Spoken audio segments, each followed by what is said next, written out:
Merci de choisir Média TV pour vous informer. Omar Baldé vient de me rejoindre sur ce plateau. Bonjour Omar. Bonjour Pape Sergio. Alors nous sommes le vendredi 2 avril. Nous célébrons aujourd'hui la journée mondiale de l'autisme. Et ce matin, avec votre invité, vous allez faire le point sur cette maladie au Maroc. Au Maroc où beaucoup d'enfants ont vu leur prise en charge chamboulée par le Covid. Effectivement, mais surtout voir quelle est l'évolution globale de cette maladie ici au Maroc. Mais aussi, est-ce que cette maladie aujourd'hui n'est pas un handicap qui freine l'intégration des personnes souffrant d'autisme dans le milieu professionnel? On va voir tout ça avec notre invité et c'est dans l'invité de la rédaction et c'est tout de suite.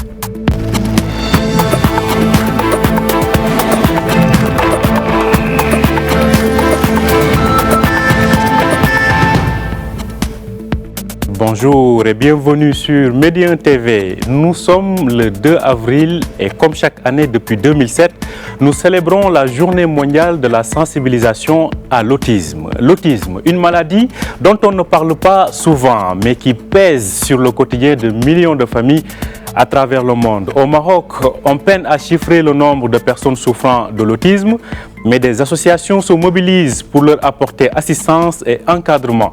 C'est le cas du collectif Autisme Maroc dont nous recevons ce matin la présidente Soumia Amrani. Bonjour Soumia Amrani. Bonjour. Alors merci d'être en direct avec nous depuis Casablanca. Tout d'abord, on sait que cette année, la thématique c'est l'insertion des personnes souffrant d'autisme dans le milieu professionnel. Mais avant cela, est-ce qu'on peut faire un état des lieux sur l'autisme au Maroc? On sait qu'il y a une difficulté à trouver des chiffres d'absence de données fiables, mais qu'avez-vous à ce niveau en tant qu'élément chiffré? Merci de m'avoir donné la parole aujourd'hui pour parler de l'autisme. Je voudrais souhaiter une journée internationale de l'autisme pleine de succès, d'espoir et de bonnes perspectives pour toutes les personnes autistes et leurs familles. Alors, où en est-on? Les chiffres au Maroc n'existent pas. Parce que tout simplement, nous n'avons pas de système de veille et de collecte de données. Nous pouvons juste faire une extrapolation sur la prévalence internationale et estimer que les personnes autistes peuvent être entre 300 et 400 000 personnes dans la population générale. Voilà, c'est ça le taux de prévalence. Est-ce que vous constatez une hausse des cas ces dernières années ou bien plutôt la situation est globalement stable? C'est une question très épineuse parce que pour dire qu'il y a une hausse des cas, il faut avoir une ligne de base de départ sur laquelle on mesure. Or, il n'y a pas de chiffres, donc pour dire il y a une hausse des cas, mais il y a une meilleure connaissance de l'autisme, donc un meilleur ciblage, une meilleure identification, parce qu'on a de plus en plus de professionnels formés sur le diagnostic, de plus en plus de familles alertées et sensibilisées et informées, donc elles peuvent détecter les premiers troubles et demander le diagnostic et s'orienter vers les professionnels.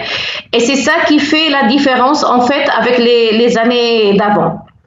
Alors nous vivons depuis l'année dernière sous Covid-19.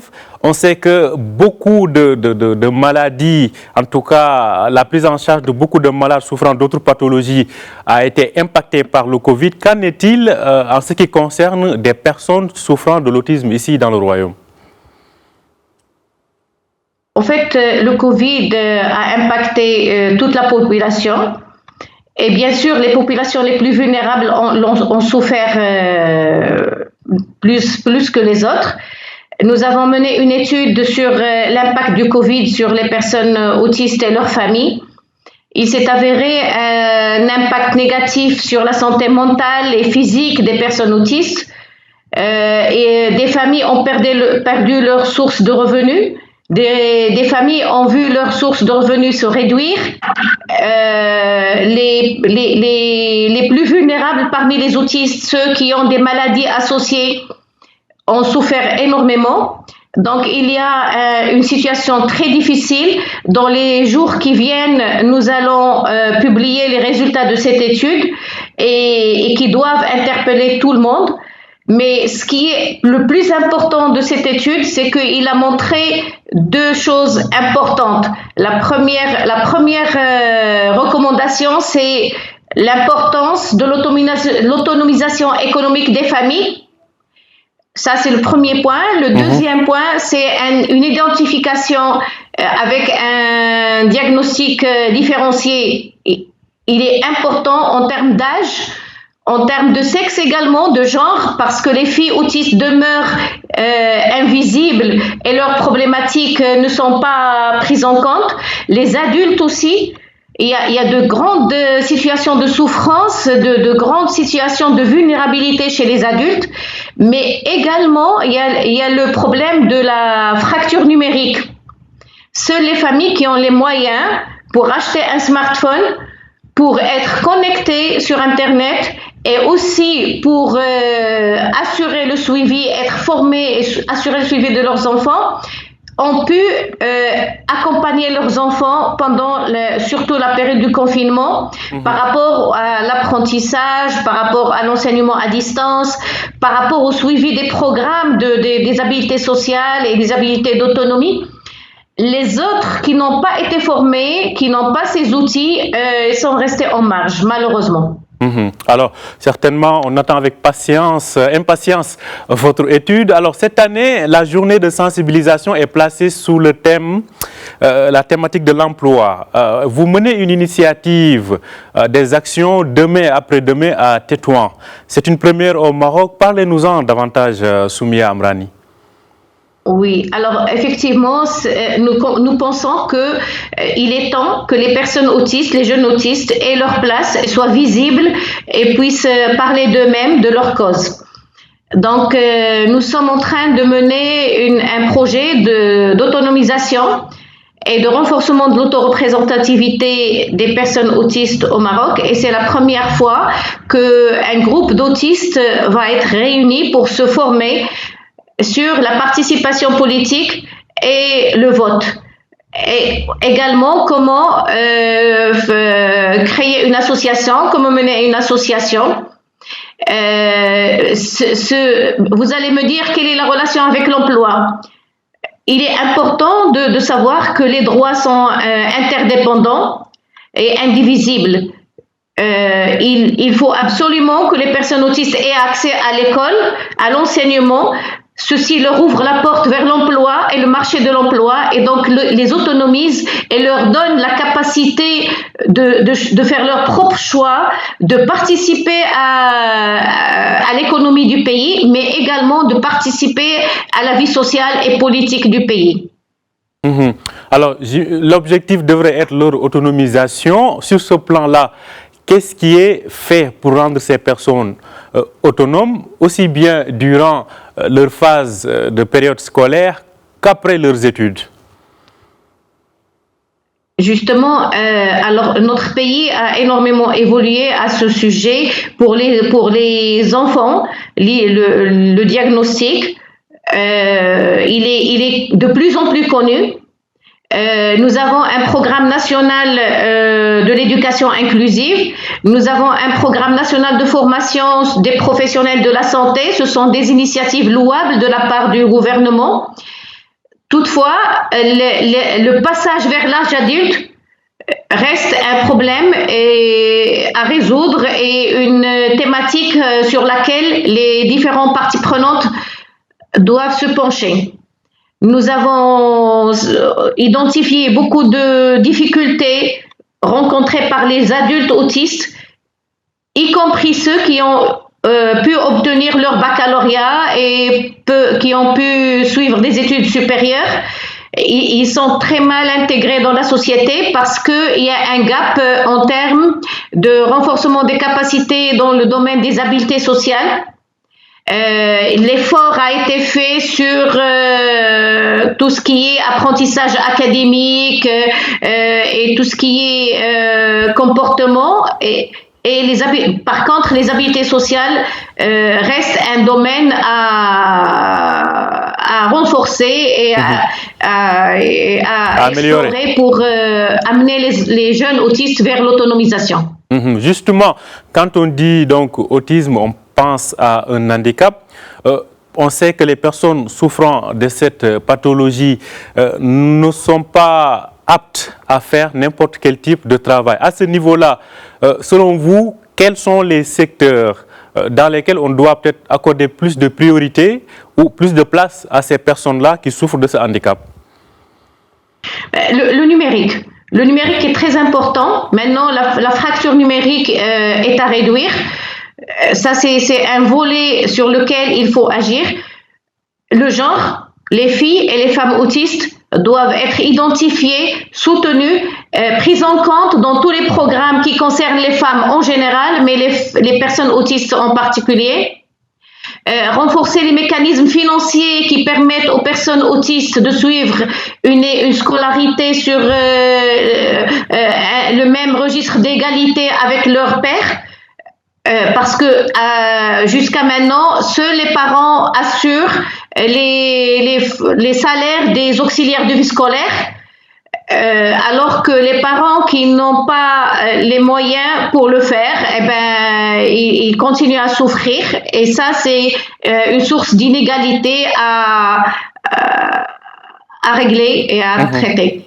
Ce qui nous pousse à vous demander sur ce que vous pensez des politiques publiques à l'endroit des personnes souffrant de l'autisme. Quel bilan en faites-vous et selon vous, quelle amélioration apporter? Je pense que les politiques publiques à l'encontre des personnes autistes sont embryonnaires. Il y a des programmes, mais il n'y a pas de politique publique. Si on veut dire qu'il y a une politique publique, il faut des budgets publics. L'analyse du programme de performance du budget de l'État montre qu'il n'y a pas d'indicateurs mesurables sur les budgets qui sont alloués pour défendre et pour promouvoir et pour implémenter les droits des personnes autistes et des personnes en situation de handicap en général. Donc, il y a un gap au niveau des politiques publiques. Bien sûr, notre pays a fait des avancées énormes et louables en termes de reconnaissance du droit, en termes de lois qui ont été adoptées, des programmes qui ont été adoptés, mais tout ça doit être accompagné par des budgets publics. On sait que le monde associatif est assez bien mobilisé pour venir apporter assistance à cette catégorie donc de personnes, dont la vôtre, le collectif donc Autisme Maroc. Globalement, avant de parler de votre collectif rapidement, est-ce que vous pouvez nous dire le rôle que les associations sont en train de jouer aujourd'hui pour assurer à ces personnes un bien-être social et économique? Les associations ont un rôle très important. C'est elles qui ont tiré la sonnette d'alarme, c'est elles qui ont alerté, qui ont apporté les innovations au Maroc, qui les ont défendues. Il y a un travail de fond sur la formation, sur la sensibilisation, sur les approches novatrices, sur l'éducation également, sur la santé. Mais il est temps que les associations assurent leur rôle constitutionnel et que les départements gouvernementaux assurent leur rôle également et qu'il y ait une complémentarité et une convergence pour qu'il n'y ait pas de biais d'intervention. Enfin, parlez-nous de la stratégie, du plan stratégique de votre collectif. Alors, notre plan stratégique du collectif, il est axé sur trois éléments centraux. Je pourrais dire que l'éducation inclusive est le point principal. Nous défendons l'éducation inclusive parce que nous pensons que l'éducation, c'est le point de départ, c'est un droit de renforcement de capacité, c'est la clé d'accès à tous les autres droits. Nous travaillons également sur l'autoreprésentativité des jeunes autistes. Nous pensons que les personnes autistes doivent parler pour elles-mêmes, d'elles-mêmes. Et également, nous sommes nous sommes maintenant en train de travailler sur l'impact du Covid sur les personnes autistes.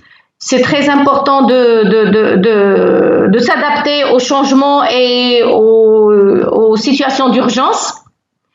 Mais également, nous sommes en train d'adopter ou d'adapter notre stratégie à tout ce qui est territorial. Nous pensons que la proximité est très importante et donc le collectif Autisme Maroc est en train de développer une stratégie régionale à travers ses associations membres. Merci beaucoup, Soumia Amrani. Je rappelle que vous êtes la présidente du collectif Autisme Maroc. Merci d'avoir accepté notre invitation en cette journée mondiale de sensibilisation à l'autisme. Merci. Merci à vous aussi de nous avoir suivis. Très bonne suite de programme sur Médien TV.